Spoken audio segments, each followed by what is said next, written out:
Good evening. Welcome to today's edition of Cricket Chats. Today we'll be previewing the second week of the NPCA 50 Over League. And with us is Umpire David Odhiambo, popularly known as Pamba, and former Kenya Women's National Team coach, Dan Okinyo. So this weekend in the Super League, we'll have 4 matches. Sikh Union have a bye. Ruaraka will be hosting Swami Bapa Sports Club. Kachileva will be hosting Canbis. Ngara will be hosting Sri Lions. And last but not least, Nairobi Gymkhana will again play host to Sir Ali. Straight to the matches. I'll start with the losers plate of the day, which is Gymkhana versus Sir Ali. Both of them had it rough last week. Gymkhana seemed to have rejuvenated their squad sort of. Last week, they didn't have Harsh Patel, and they didn't have, who's this? They didn't have Harsh, and Abdikarim Najmi played for their B side. So this week, Najmi has been promoted to the A side, and Harsh Patel is coming back. He didn't play last week as well. Do you think that is enough to pull them out of the hole they dug themselves in last week? Pamba? Yeah, I think it should be enough. If I look at the side they're coming up against Sahali, and that would be at the Gymkhana. At times, Gymkhana, the key would be toss, because if you look at the weather currently, it tends to favor the bowling side in the morning. It's always cold, it's breezy, the ball will swing, and I expect Gymkhana can exploit those conditions better than whoever they're coming up against, that's Sahali. Because I look at season campaigners, Dominic Wesonga, Martin Okoth, Lucas Odwoch, in their ranks as seamers, they can exploit those conditions, especially in the morning. So I'd back them up. I'd back Gymkhana to be able to outdo Sahali, because Sahali, despite the fact that they've recruited majorly locally, and the players they brought, yes, they've got some experience in them, but I don't think they've got enough to get them over the line. Tony Ochieng, the likes of Eugene Ochieng, Joseph Owino, good players, and they still have Gurdeep Singh, but I don't think they have enough to be able to knock Gymkhana out of their park, because Gymkhana, besides those 3 that I mentioned bowlers, they still have Amish Amin, who is a season campaigner.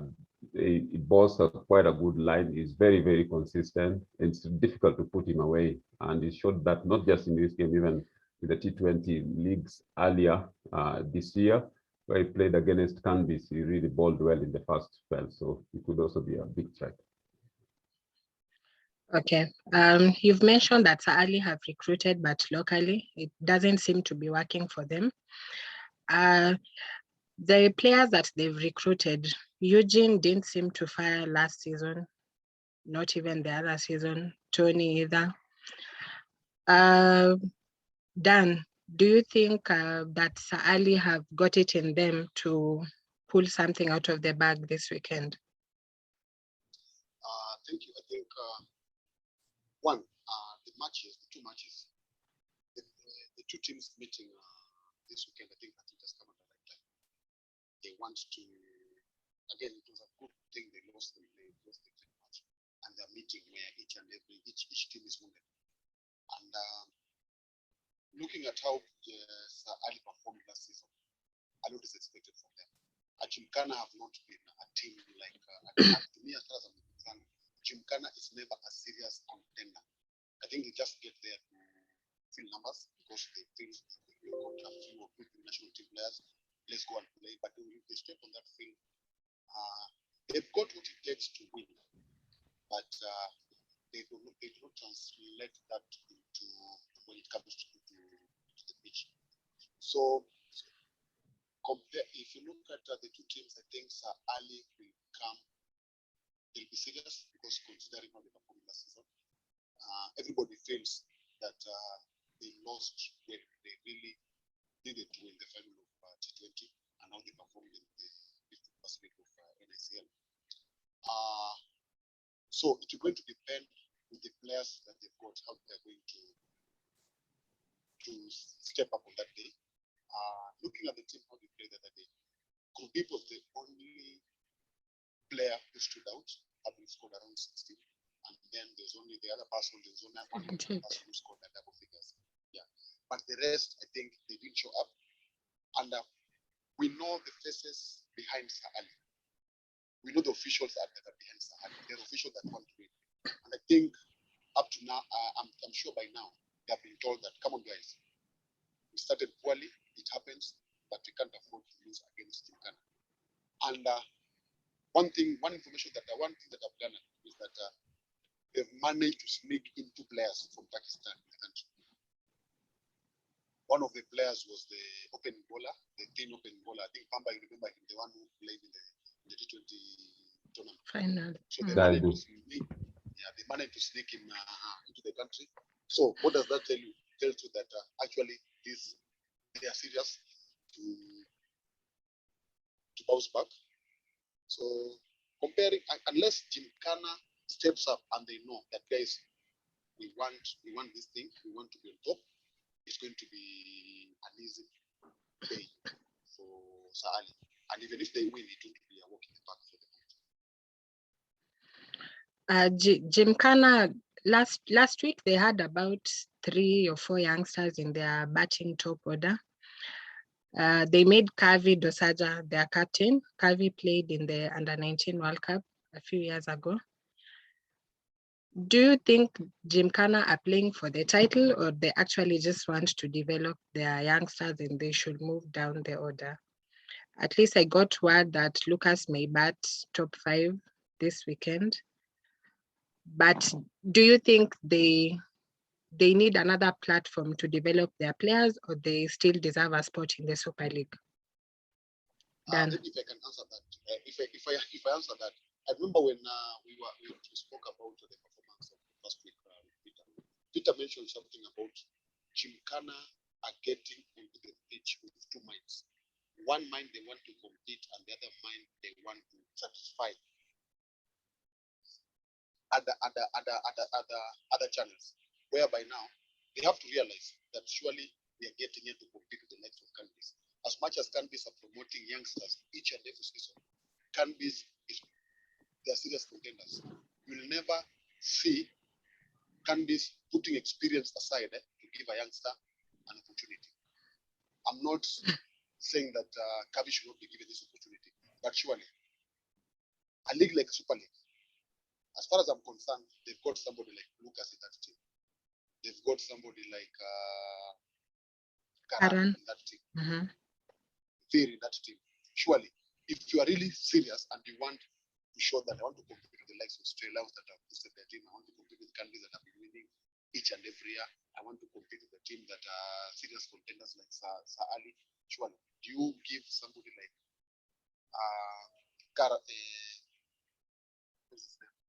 Kavi? Yeah. Are you going to give somebody like a Kavi to lead a team of Gymkhana caliber if they are not serious? So as far as I'm concerned, Gymkhana, they have to put their act together, decide, are we getting this league to perform? Are we getting this league to compete with the other teams, or we want to use this as a development platform? If they were serious, Najmi has been their player that has been getting the 40s, the 30s each and every year. Why drop him in the B if actually you want to compete? Okay, if you thought maybe Najmi is not an 18 player, let him go in the Bs, maybe to build young players so that they can come up the ladder. Why bring him back after having lost? So to me, Gymkhana are not serious contenders, and I'm not going to give them any plus unless they do something different like other teams. Same question, Pamba. Do you think Kavi Dosaja will be spurred into action? He hasn't sparked for a little while. We know he's a talented player. Do you think being captain is what is going to propel him into those big runs? maybe even being captain could be a distraction to him. David Osaja, as you mentioned, is a talented player, but also is a player who probably could get distracted easily. He's a chirpy guy, so he goes out to the field, tries to express himself, and maybe also might have one or two things to say about other teams, and also try to get under the skin of others. Maybe that is his nature of play. So at times, it might not be the best decision, but that's a club decision, really.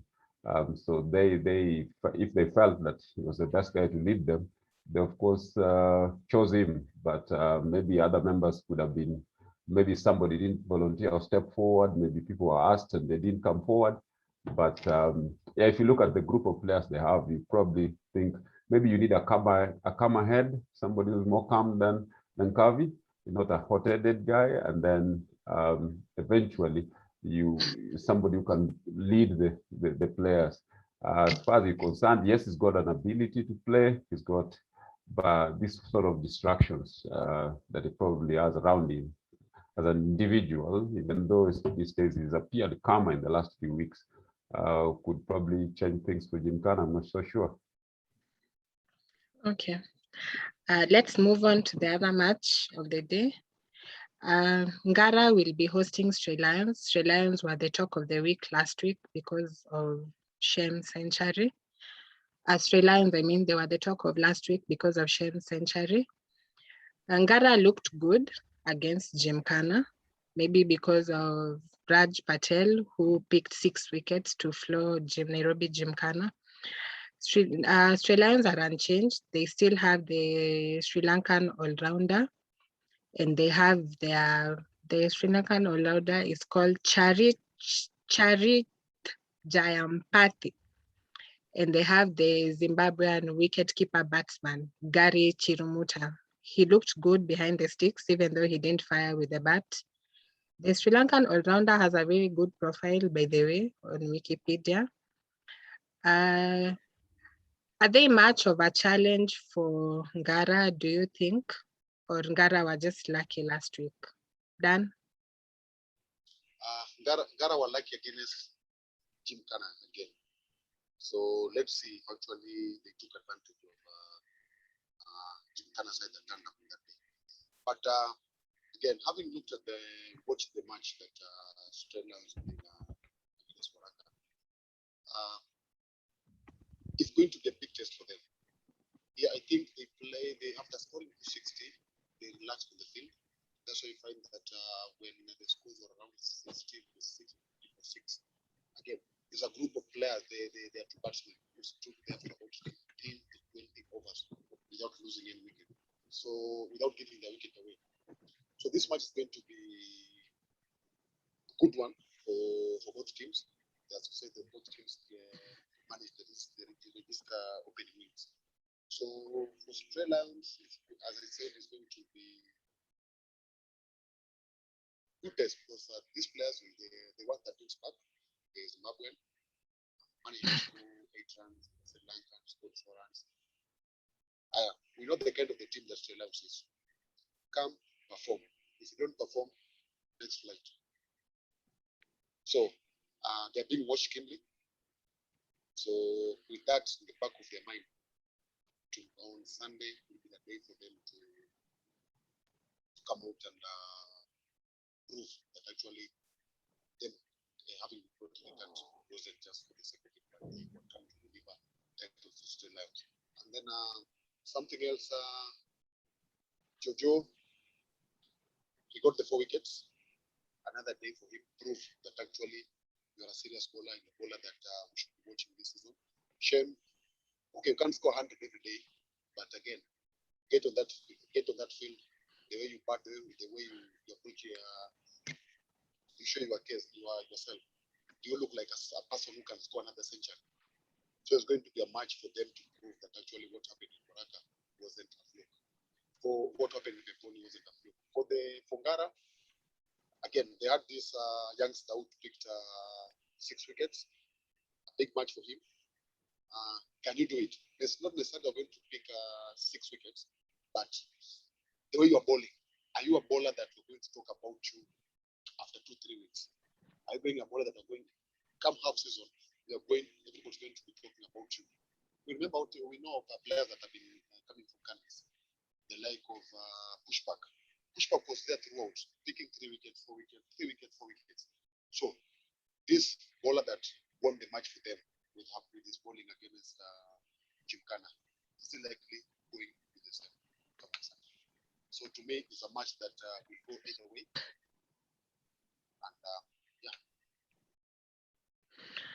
And Pamba, Sri Lions signed Alex from Swami Bapa.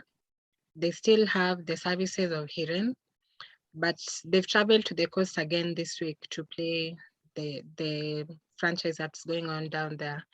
Do you think they are taking Ngara lightly? Because if it was a bigger name, so to speak, they will have brought all their resources together.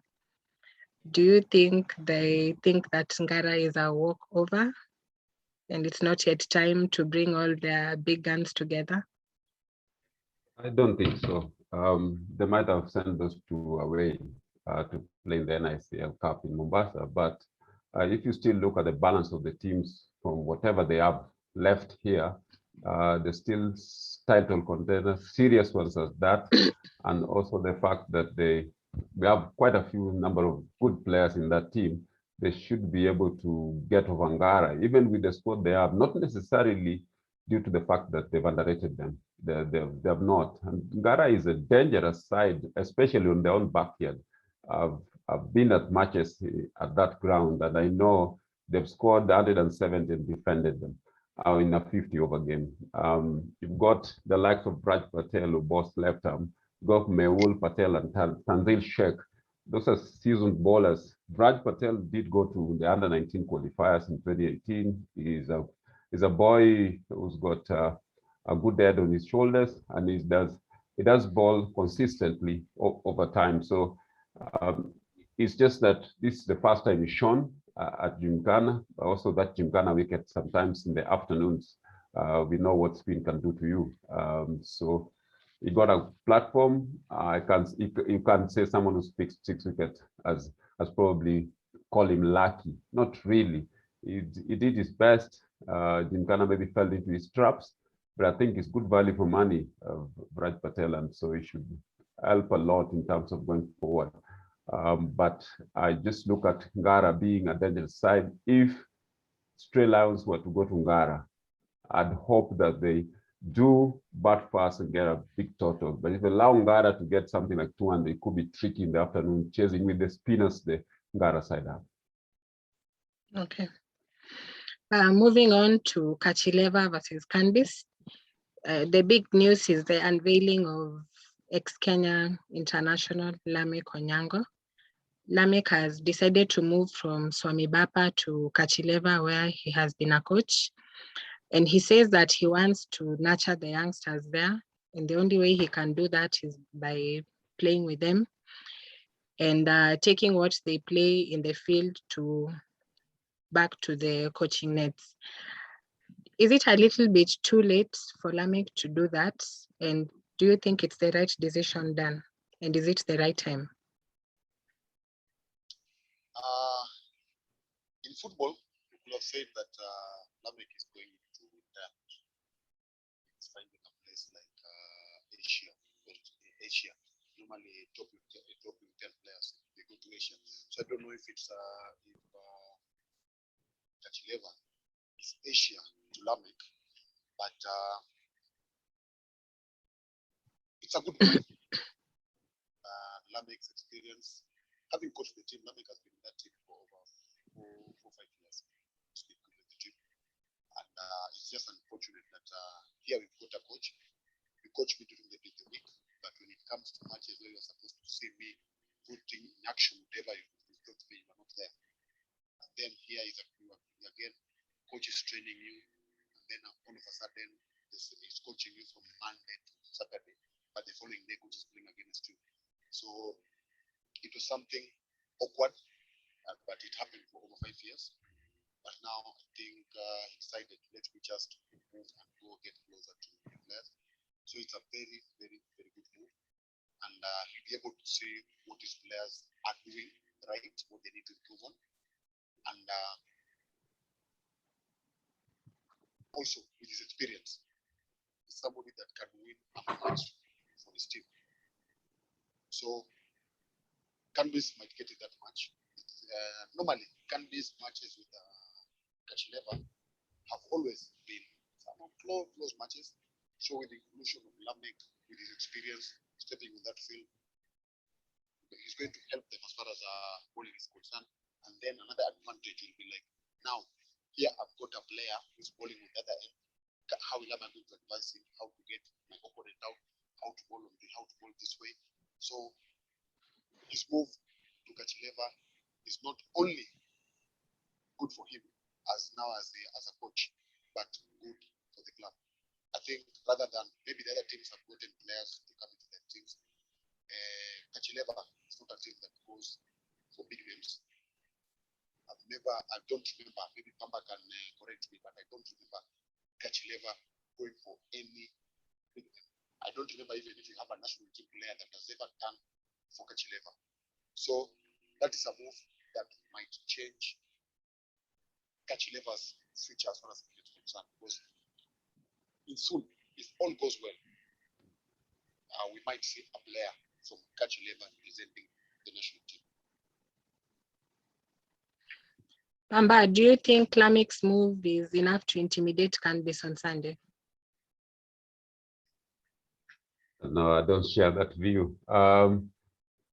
Lamek's move is a good one. Of course, Swami will be crying foul because they lost one key player who does help a lot in terms of assisting their bowling department, and also his experience and called upon, even just having him in the field, advising the other bowlers on what to do with the ball. You know, he's a great swings bowler. And that's a key loss to Swami Bapa. They'll be upset with that, but I guess maybe they have to accept he has to move on. And here he is at Kachileva. I don't think him being there will be enough to intimidate Canbis. Canbis have got a long batting lineup. They've got experienced players. They have different styles of playing, and they'll go gung-ho at the start, and if that fails, they still have enough people under cover. So when they start the innings, they go Dhiren, he's going on fire. When they have Narendra Patel, he just goes firing in. So he just bats quickly, and then scores runs very quickly. And in case the top order fails, they still have Ramesh, evergreen Ramesh Mepani down the order. They've got Vinod Rabadia. So, and they've got Rajesh Budia. So, and they've added Bundi to the side. They've got Nelson Odiamo. They're quite strong. I don't see Lamek being one person. Not that Kachileva don't have other players. We saw as beautiful 54 from Sumita Alai. Iten Bakari also weighed in 37 in their other game. But I don't think they'll have enough in terms of other players around them. They won't have enough to be able to threaten this Canbis side. Not to forget that Rakesh Patel even bats at number 7 at times, or 6 in this Canbis team. It just shows you how much depth they've got. Straight to the talk of the week, Ruaraka versus Swami Bapa. Swami Bapa could be the team that has been injured the most by transfers this season. They've lost Alex Obanda, an opening batsman. They've lost Irfan Karim. They've lost Emmanuel Bundi to Canbis, as you've just said. And they've lost Lamek, whom we've just talked about. They are playing away to Ruaraka this Sunday. Ruaraka lost by a huge margin last week. They lost by 169 runs to Sri Lions. They were poor in the field. Their batting was even poorer. But this weekend, they've managed to solicit the services of the Ugandan trio of Kenneth Waiswa, the medium left-hand bowler. They have Zephania Renaitwe. He opened the batting for the under-19, and he's also had a few stints with the national team. And they also have Brian Masaba, he's captain, right, of the Uganda national team. So they're making a play. Yeah. So they'll be playing for Ruaraka this weekend. And they also have Elijah, who's moved again from Stray Lions to Ruaraka. Is that enough for Ruaraka?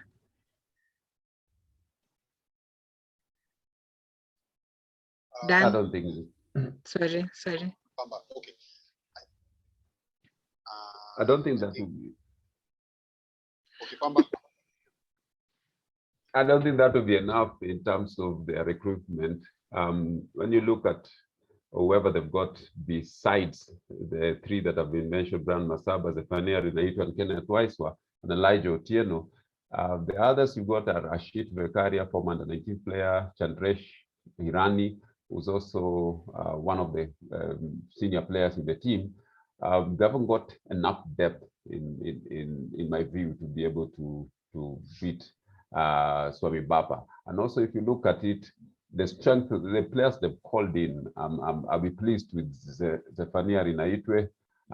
Not so much with Brian Masaba, even though he's an all-rounder, but I don't think he offers me enough to be able to upset teams in the league. Kenneth Waiswa would come in good with the bowling, but I still think the batting is thin. It is thin, and it struggled against Sri Lanka the other time. I think it might struggle again. So, despite the fact that Swami Bapa's batting also is a bit suspect, because they lost quite a few players. They've lost big hitters. They've lost people who stay on the wicket, Irfan Karim and Alex Obanda, and so I see them being able to just by experience getting over the line, but in terms of recruitment for Ruaraka, I don't think it's enough. Okay, just a minute. Wait, I have to restart the meeting. Time imeisha. Let me just send you the link again.